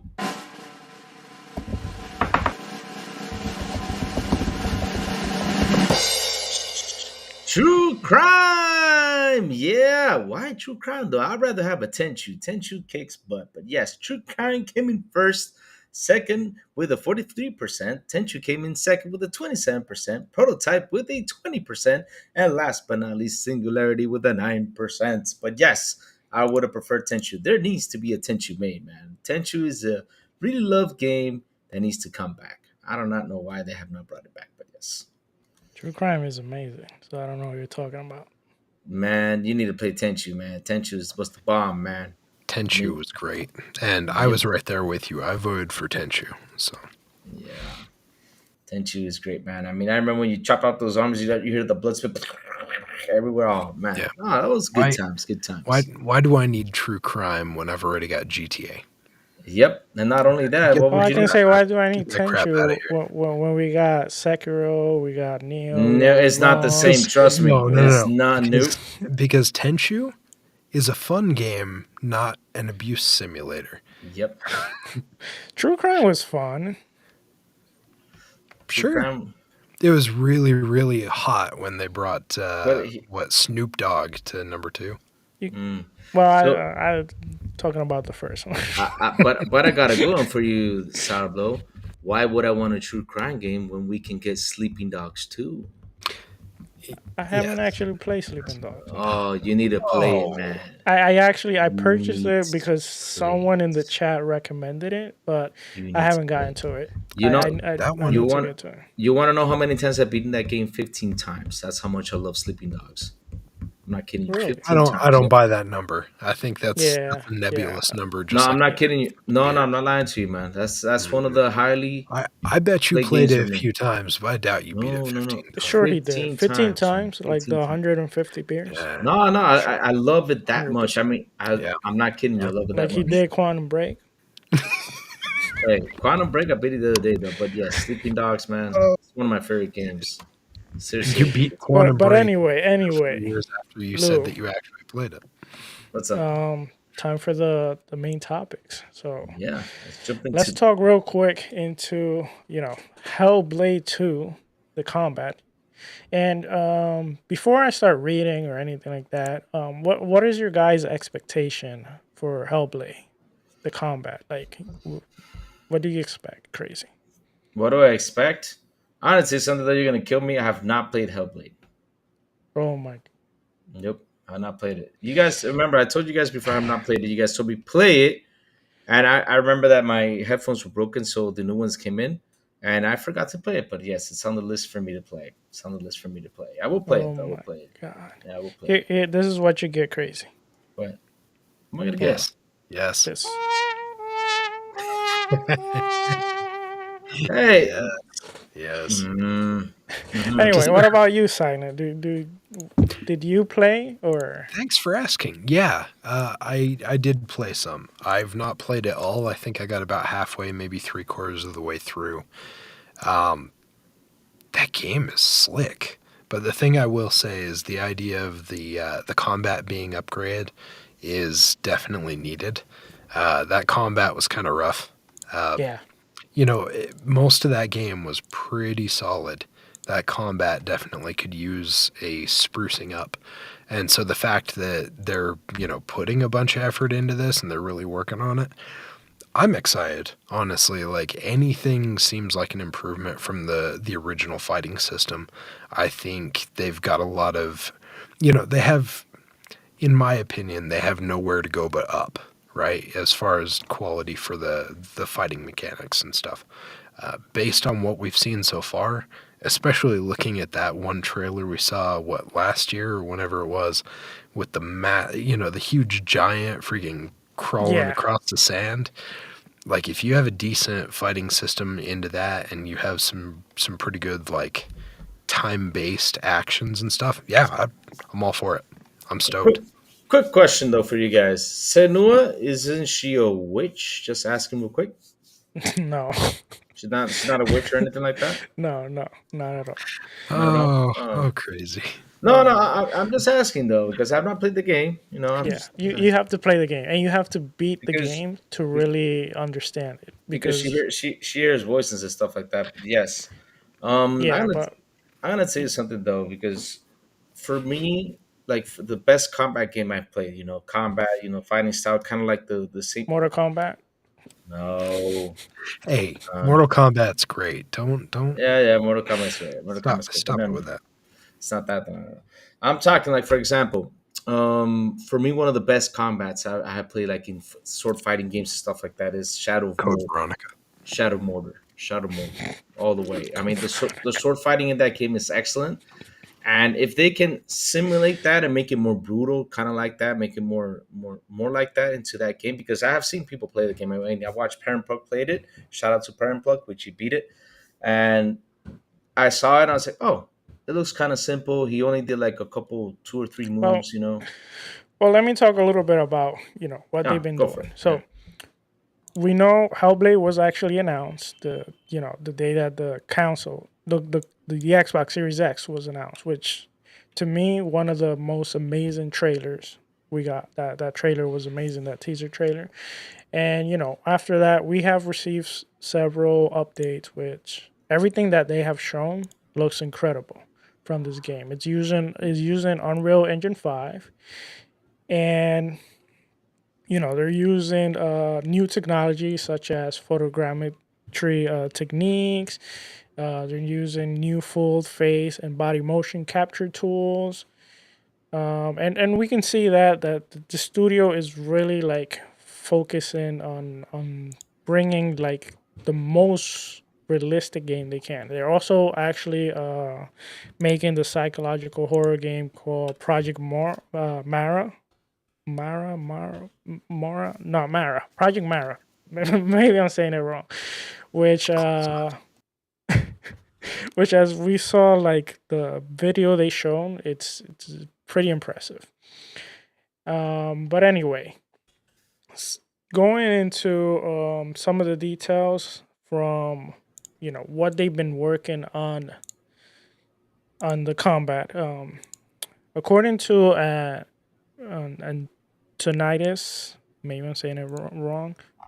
He was asked about the combat, and he says he wants the combat to feel real and brutal. And coming from the studio that they're really trying to push everything to be realistic, which if you play Hellblade 1, the sound is incredible. The graphics still like to this date hold. And we seen like the new trailers and the new stuff, how realistic, Senua looks. So if they're putting this much effort into into the combat, that's really got me excited. And the actress, she actually has been training her combat for the last 3 years, and not only that, also the other developers, the from the combat designers, they also have been studying some of the combat changes to the combat system. They also responded. What I was least satisfied with Hellblade was the lack of variety enemies, the overly long battles, the way the difficulty was balanced with the enemy, had too much health and too much stamina. We had a lot of different attacks and combos at our disposal, but it was the enemy features that discouraged from using everything the team prepared. People would find 2 or 3 moves they like and keep repeating it. I would also fix overly generous periods where pairing was possible, and the length of the story cutscene. Both things can be balanced in a smarter way. So I'm gonna stop right here, and from this reading this, like you can tell that they were very critical at their first game, which it was kind of like a double A experience because they didn't have the funds. Now that they have the funds, they're gonna put more time and effort to it, and probably they also have learned many other techniques and stuff. And some of the things that were interesting, like you mentioned the pairing, they had like too much of a long time. It felt repetitive, many other things. So I'm gonna go with you, Silent Cypher, first.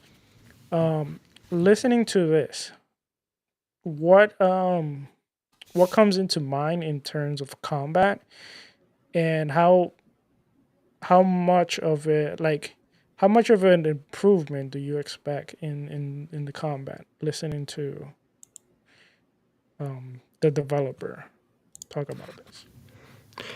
I think with everything that we've heard here and also like everything that's been displayed so far, I think as a fan of the first game, I expect quite a bit. I mean, it makes me nervous because I try not to get my hopes up too much anymore, because I feel like too many times we've gotten kicked right in the shins right when we get our hopes up too much on these games. But I think, the stuff that they're saying sounds interesting to me. It sounds like something that's going to be a breathtaking experience on a good TV, right? Like if you're playing this on a PC, you're playing on an Xbox, this thing's gonna look amazing. It's gonna feel amazing. I think it's definitely gonna be a showcase type of thing. I'm excited. I like the idea of it being like, I mean, obviously, the first game was like very real and brutal with the way that it portrayed certain things. Obviously, if you're wearing a headset, if you're actually like sitting there and you're listening to the actual full on like Dolby Atmos or like the spatial audio, that made a huge difference. Of which I was going to give Crazy some grief for the fact that he wasn't playing, but when he said that his headset was down, if you play this game, the best way to play this game is with a headset for sure. Because Yes. yes, like you can have a great stereo system, and that's fine. But there is nothing like having a set of cans, as it's referred to. Like there's nothing like having a good headset on and listening to the audio of that game because it is nuts. The amount of detail, the intensity that you get from that character and the voices and stuff that you're hearing. Spoilers if there are some folks out there who haven't played it yet. But no, I mean, sorry, very long-winded for me to say yes. I'm very excited, and I have a pretty high bar of expectation for it. I I hope that they don't make me regret that because I had a high bar for Cyberpunk. I've had a high bar for other games, and hopefully this one will deliver. But it looks like from everything we've seen that it will. Yeah, definitely, definitely. Crazy. I know you haven't actually played the game, Hmm. but you have seen some of the game. And my question to you would be, um, do you like what looking at what you have seen, like just off the trailers, you probably maybe you've seen some gameplay of the first one, which they also showed gameplay of the second one, which a lot of people still to this day think that it's not gameplay because it looks too cinematic. Which if you haven't played the first one, I get where you're going. I get why you would think that, but um, do you think what approach do you think would probably be better for the combat style on this game? Like, do you want like an Elden Ring style to combat? Do you want a fast pace, kind of like Jedi Survivor or Jedi Falling Order? Do you want something like Devil May Cry? Like, what would be your approach for this game? I Looking would I at would this, like a Jedi Fallen Order type of pace. That would be a better pace for that type of game. And not only that, they need to add gore. Gore is for me something, especially with sword games.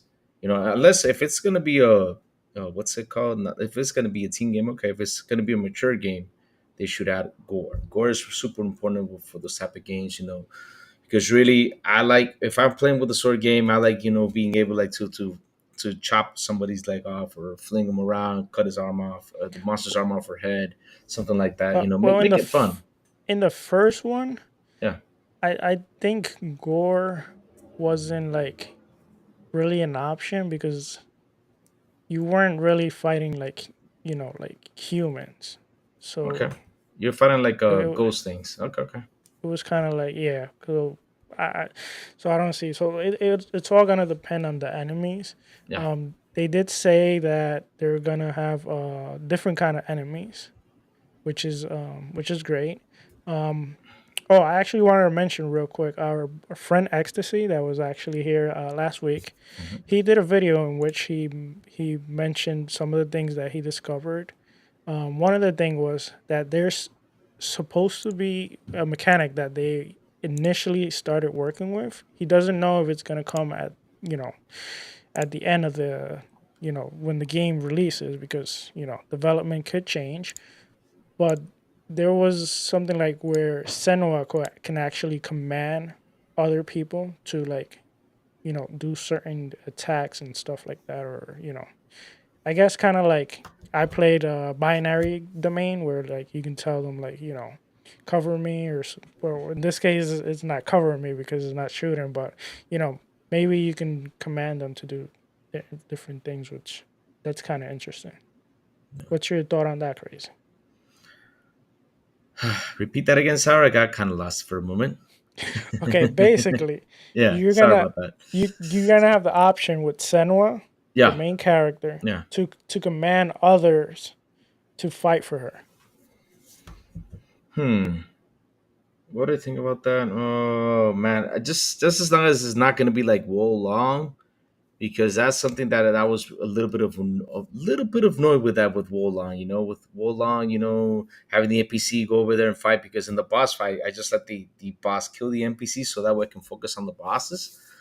Well, But I haven't played Wulong. Can you explain how does that work in Wulong? Like, do you have okay, like quick buttons? How does it work? no, you don't order them. They're just there, and they just come around, and they attack the enemy by itself.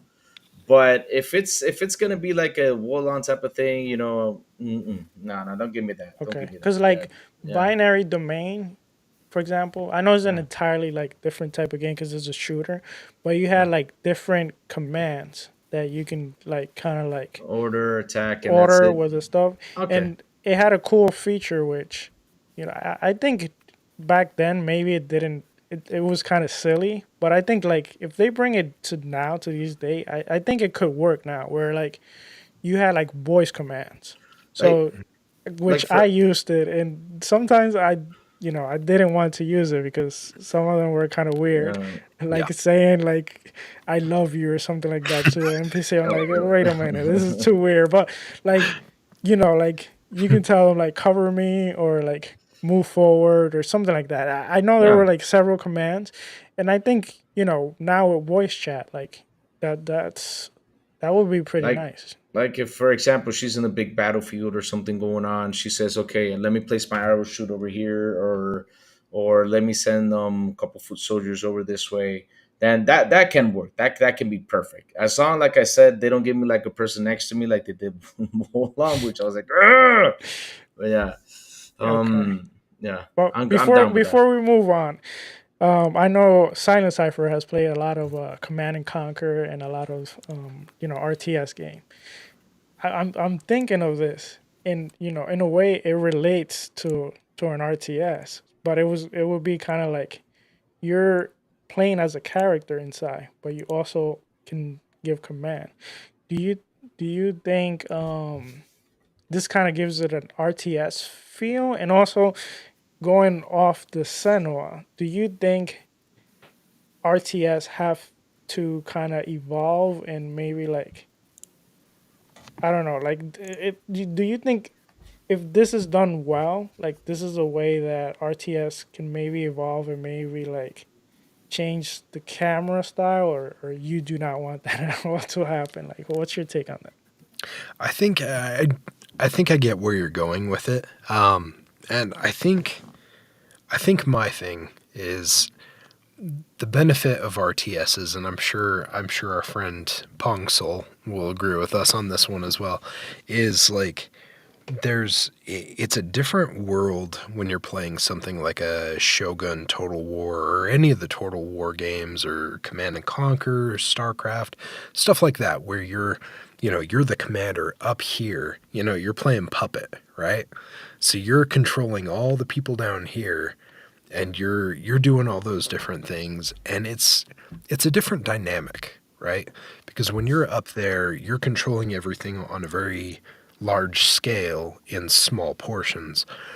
I think it's tricky to do something like that in a game like this. And I understand why Crazy's a little bit hesitant, because the thing is like if it's something where it's going to pull you out of the action when you're in that type of camera angle, like the third person over the shoulder, like Hellblade looks to be, continuing from like the original game, I get a little nervous about it just because I feel like sometimes when you add some of those mechanics to something like a third person shooter, for example, I feel like it breaks the immersion, right? Yeah. Because like all of a sudden you're getting pulled away from like where you're at over here to focus on these other things.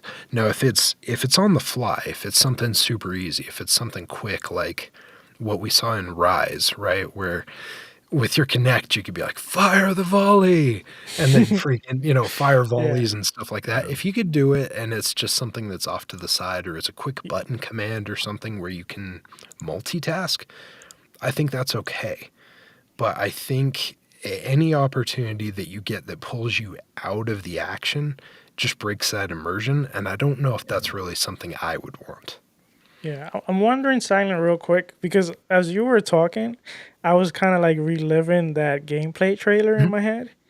And I don't know if you recall that when she was retreating back, she went to like different group of Yes. her I would say soldiers or Yeah. like for example, she went where the people that had like the The how you call it, torches, the The the no, torches. spears. the Yeah. spears. And I know she screamed something to them. And then she kind of went to the archers and she screamed something else. So I wonder if it's an Yeah. interaction like that. That's Yeah. kind of cool. Yeah. And honestly, that would be something that, you know, obviously when we saw that, everything wasn't built to final. So who knows how it actually plays out? Yeah. But the way you bring up a really good point, right? Is she goes to different sections where they've got their barriers and their blockades up, and she's talking to the different teams of people as she's going back. So potentially there's maybe a button combination type thing or a scenario where you're kind of living out that command and you're setting up like, okay, I want you to stay here. I want you to advance, stuff like that. And you're doing it in a real time scenario right there with them. Now, something like that would be really cool. And Yeah. that would be a really good way to implement it. And it'd be a way that a lot of games don't. So, yeah, no, I think you bring up a really good point. That could potentially be them kind of tooling around with those mechanics and making it more engaging. And if that's how it plays out, that would be awesome. Yeah, 100%. Okay, well, moving on. Let's move to our final topic. And we got the E3 is officially canceled. So the Electronic Entertainment Expo will not happen in June. One of the, biggest event of the year, or the biggest event of the year. And, we got the official statement from Reed Pop, which are the organizers, and it stated, this was a difficult decision because of all the efforts we and our partner put toward making this event happen. But we had to do what's right for the industry. And what's right for E3? Said, I'm not even gonna say the name because I'm gonna butcher it. But basically, the vice president of gaming for Red Pop. I almost said that's something else, but we appreciate and understand that interest interested company wouldn't have playable demos ready, and that resourcing challenges made being at E3 this summer's an obstacle that they couldn't overcome. So IGN, made the report of the cancellation, and we kind of assumed this because game publishers such as Ubisoft, Sony, Microsoft, and Nintendo in recent week, they already have expressed that they weren't attending the event. Now, starting with you, Crazy, do you think this is the end of E3? And if so, do do you think there's another event that will replace it, or well, let's start with that. Yeah. Do you think this is the end of E3? And if so, is there an event that could replace it? The end of E3, I don't think so. Not yet. Not yet. Because they everyone around the world said that 2023 was going to be a hard year for everybody. So I'm just this is a guess. I'm just saying it probably is because of how things have been going on this year. They've been a little bit rough for pretty much everybody. A lot of employees have been laid off, and a lot of stuff going on. And we see how these companies, like for example, I think Microsoft took down laid off 10,000. Was it, or 12,000? I saw Google did the other day, Amazon, Yeah, you know, everyone. everyone. So it's been a pretty rough year. It's been. since the beginning, it's been pretty rough.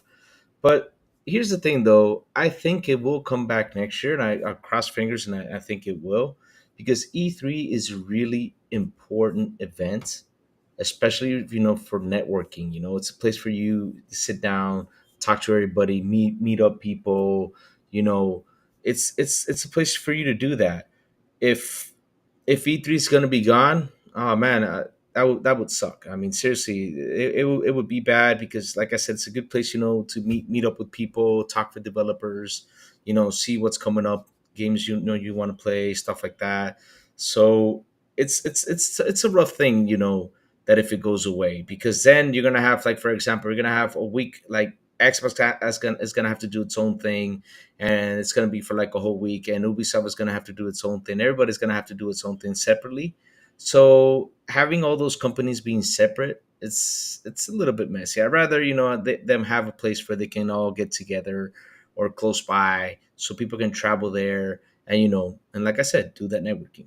But yeah, it's, I don't know, maybe, like I said, maybe because this year has been an awful year, so let's see Um, what's going to happen next year.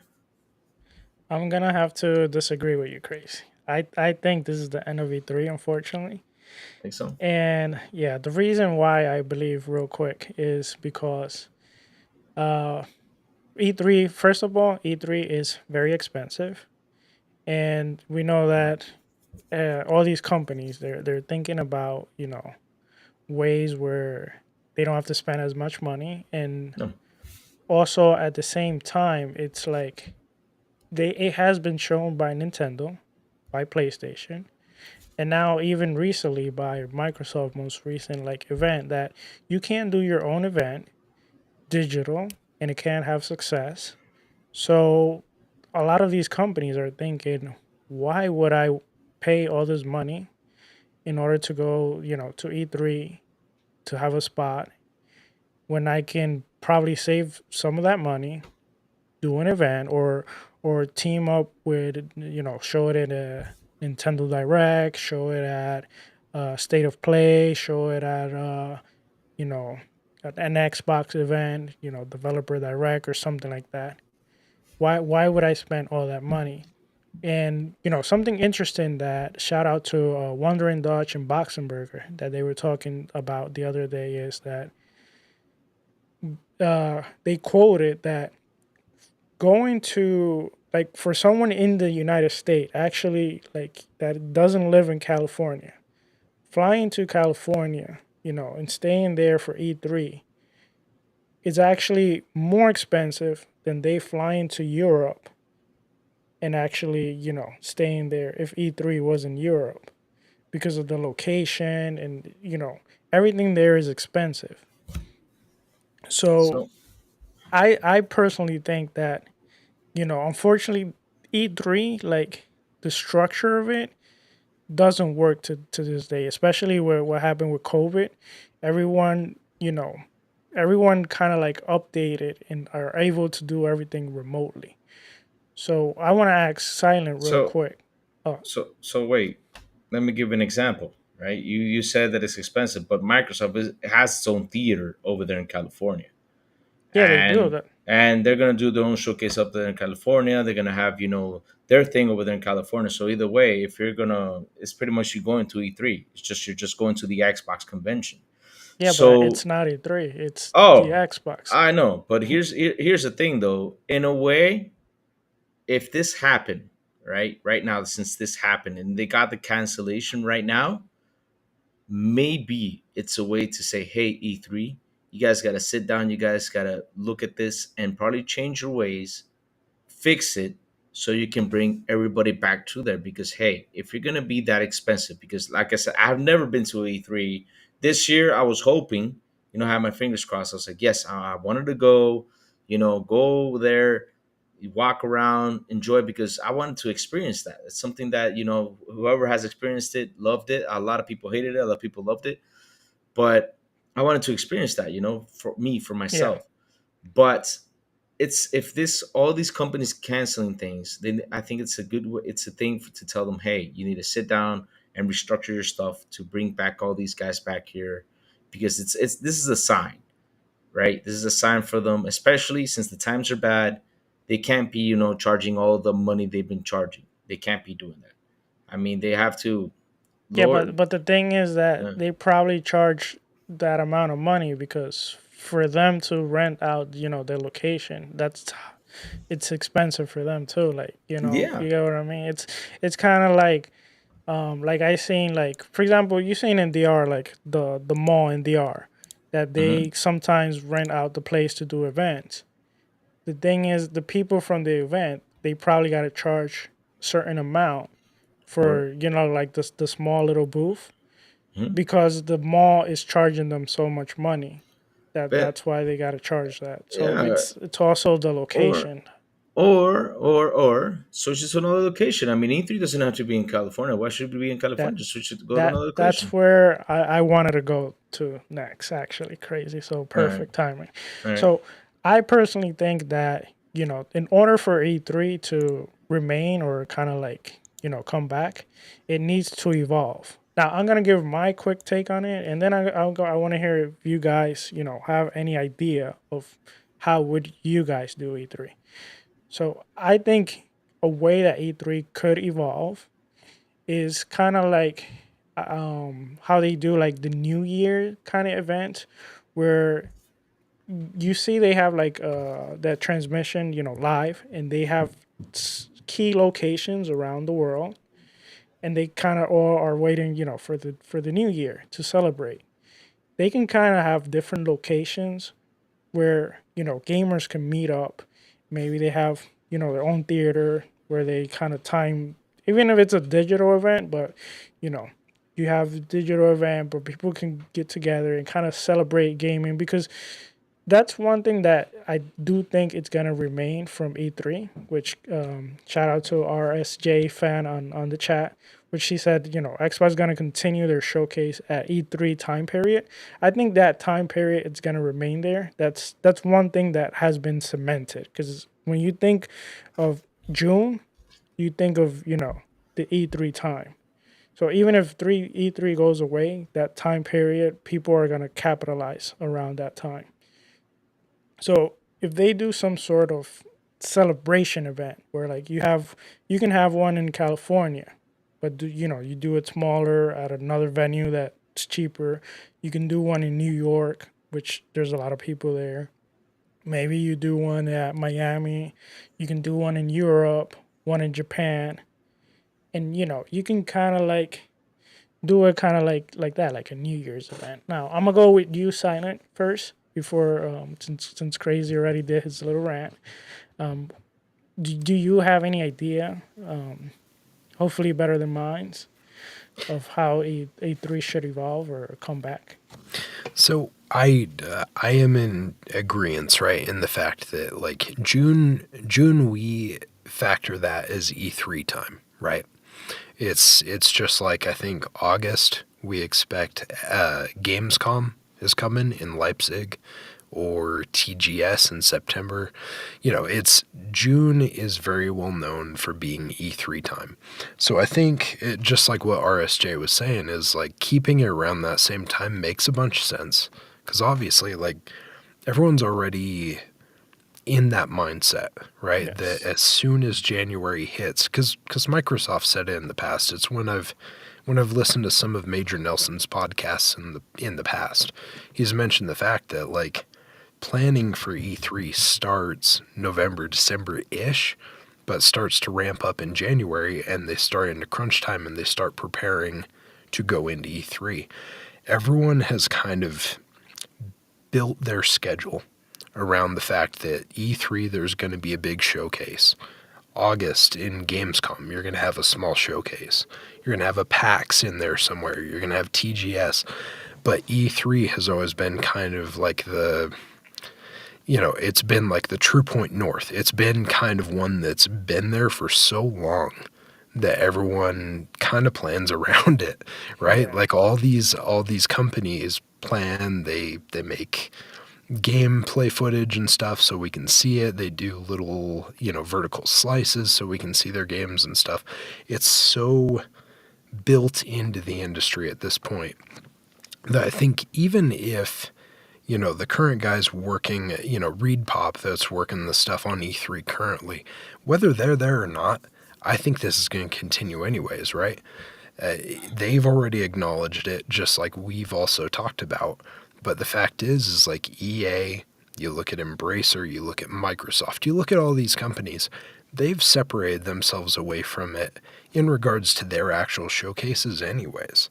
So whether E3 is there traditionally the way that we know it or not, E3 is going to live on, is kind of my thought, right? Like, we might not get to go walk the show floors and stuff when we finally all get together one of these days and we actually get to do like an E3 thing, but we're still going to have those showcases. The difference is maybe we'll have to go over to the Microsoft theater over here to do this one, or on Saturday we're going to have to go over here or whatever. But the good thing about it is that everyone's kind of cemented themselves in that area anyways. So even if you go to EA's showcase or you go to Microsoft's, it's really close.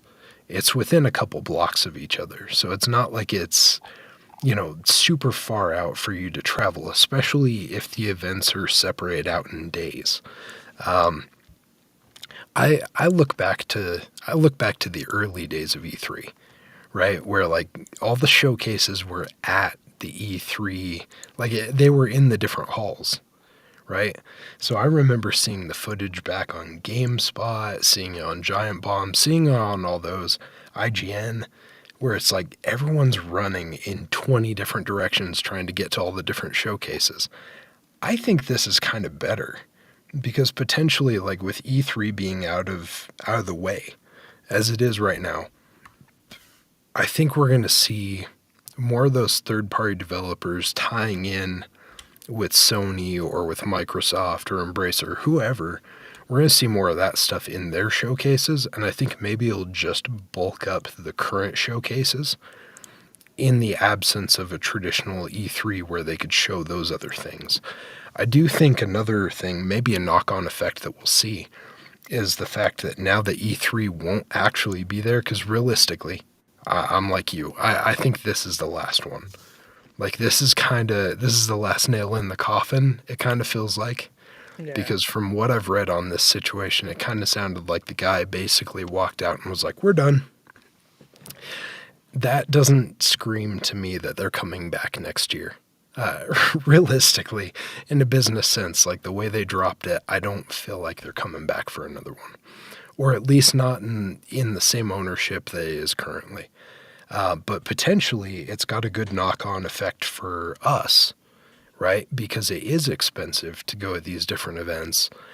Potentially, with Los Angeles not having that specific draw, but there's still some of those showcases and stuff, maybe rooms and hotels and stuff like that will drop to a more acceptable price for us common folk. People who aren't getting sent out by Microsoft, IGN, folks like that. Like, we have to pay that out of our pockets. Most of those guys get comped. So fingers crossed, maybe if this is how it goes moving forward, we'll actually see better pricing because they don't have the main draw that is the E3 showcase, right? Draws thousands and thousands of people. Mm-hmm. On the selfish side, I don't think we need it to be Los Angeles. California's great.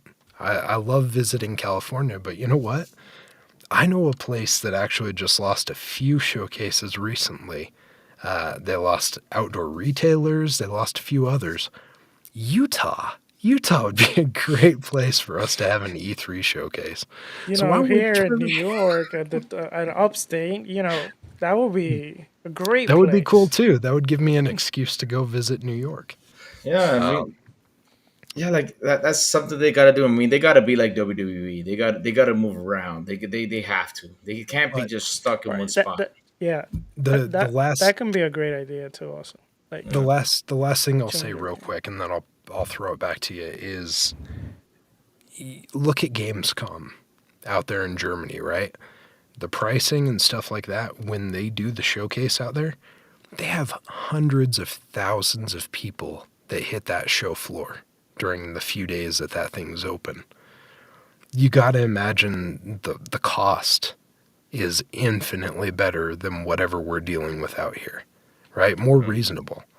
Because the amount of people that flock to that showcase, when there's not even that much really shown compared to an E3, like they're comparable some years. Sometimes Gamescom doesn't match up the same, but the pricing must be way better. Or I guess just maybe the fan base is, because like whenever their showcases happen, it's like hundreds of thousands of folks versus E3. It hasn't been that for quite a while, if ever, honestly.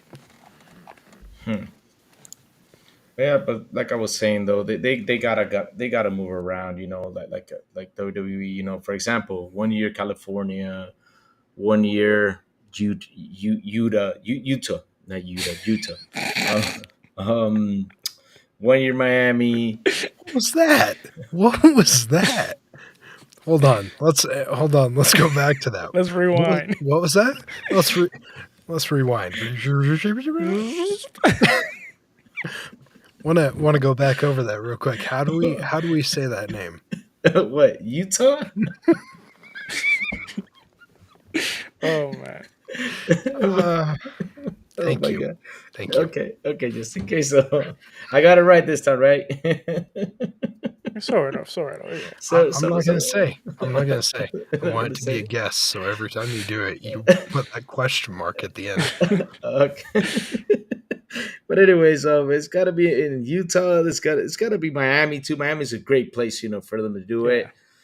Yeah. And we have talked about this before, Sablo. I mean, they gotta go elsewhere. I mean, they gotta get people. I wish they had like a big Latin showcase. Like for example, instead of Xbox going to Mexico, they should come to Dominican Republic and gather all the Caribbean islands over there. That would be a big event. Something that E3 could also do. It's something that they gotta. I don't think they'll do Dominican Republic. At least not for a long time.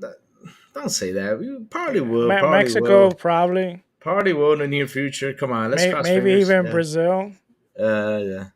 Maybe Brazil. Yeah, Brazil's also a great place. Like I said, they got to move around. They just cannot be still there because when those events come, of course, everything is going to be expensive. Everything is going to be, because it's the time of the week. Everybody's got to go there. Hotels are going to be a lot more expensive, stuff like that. So yeah, give people options. Give people that option. Like, oh, I live close to here. Let me go over there. Like for example, if they go to Miami, oh man, you got to believe I'm gonna be there in Miami. It's only a 2-hour flight. I'm there, baby.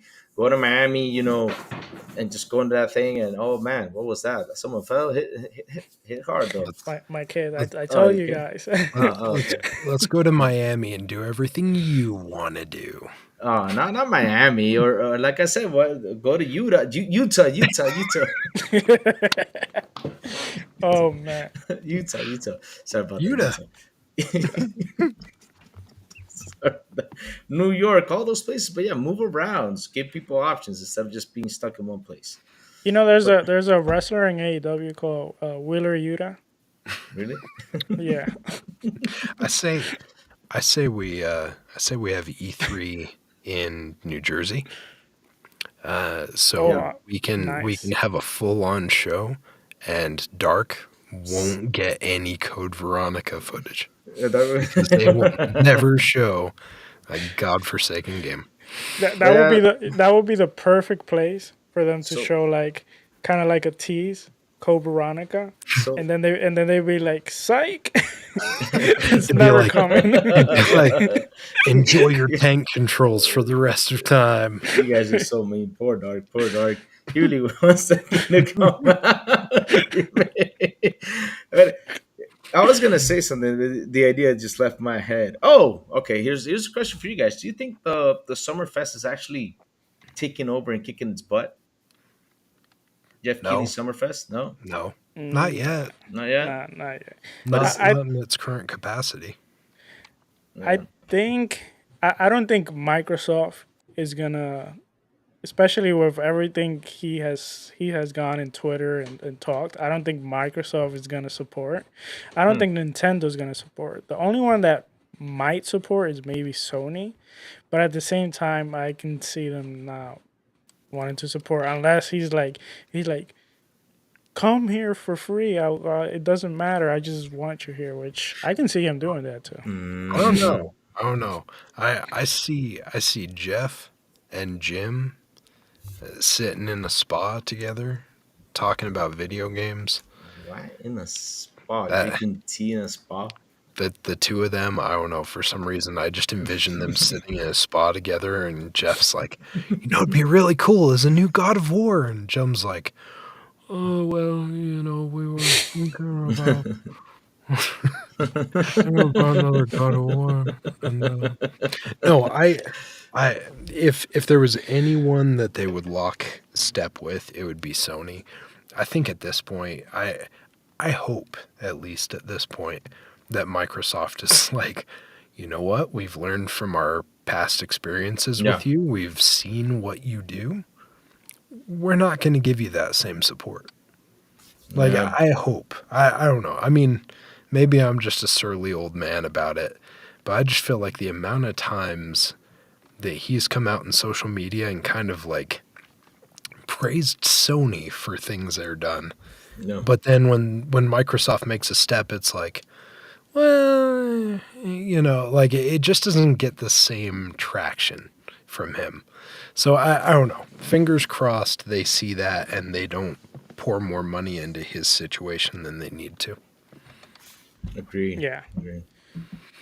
Well, guys, I think it's time to land the plane. It's been an amazing time with you guys, Yeah. and thank you for everyone that has come to this flight. All right, man. It's been one awesome show, you guys. It's been a lot of fun. And we still hear the kids of Sourblow jumping around, throwing around things. Sourblow, you better hurry up and check it just in case they have not flipped the house yet. They're Oh bleeding. no, they're quiet actually.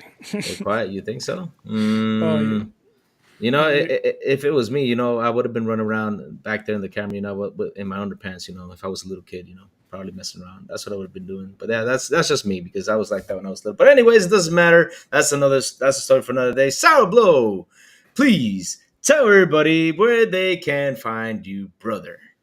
All right. Well, you can find me here, of course, every Wednesday, but you can find me on Xbox, Sourblow18. You can also find me on Twitter, Sourblow18, and you can find not only me but us on Spotify. Usually, the episode comes later the week, so most likely Saturday. I try my best. So Saturday around 12ish, you'll have this episode come out. So if you miss some of the podcasts and you want to hear on the go, it's a perfect timing.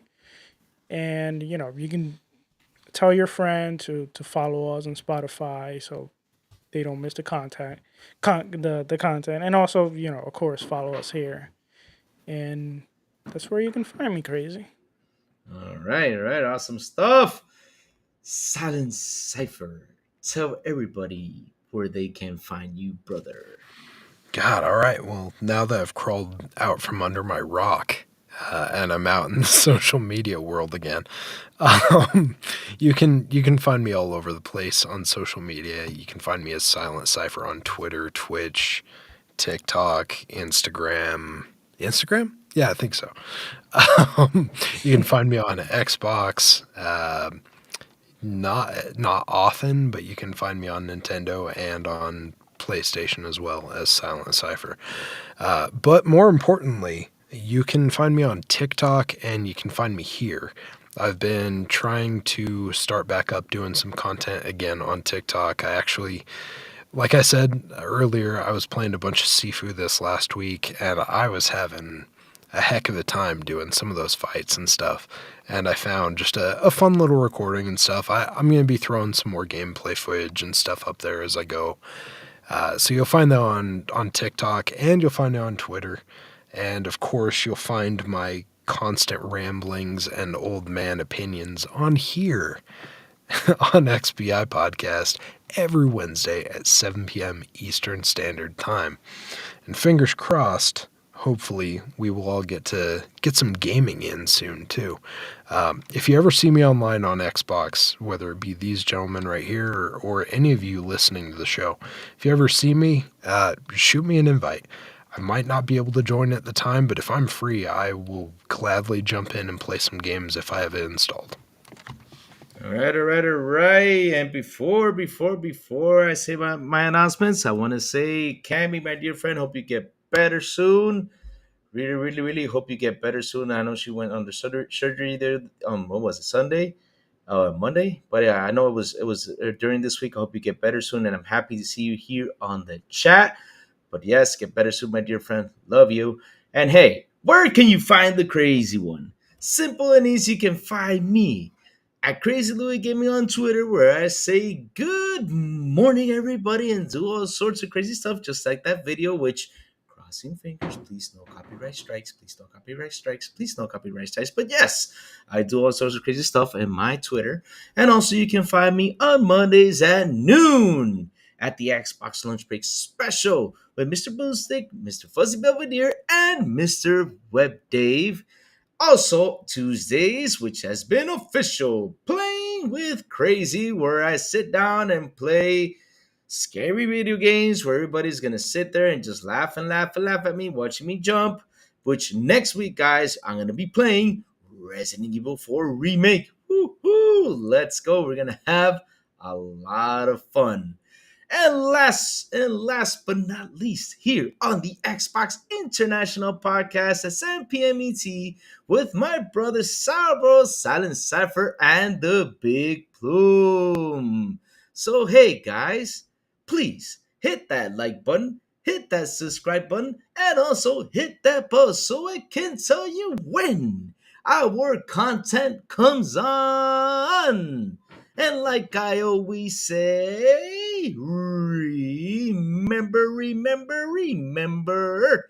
Let's go, let's rock, and let's get crazy. Yes, see you all next Wednesday. Bye, guys. Love y'all. See you. Bye.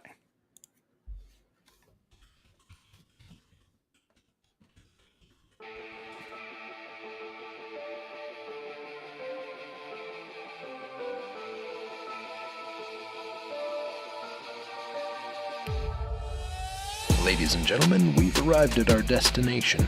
For your safety and comfort, please remain seated with your seatbelt fastened until the captain turns off this live stream.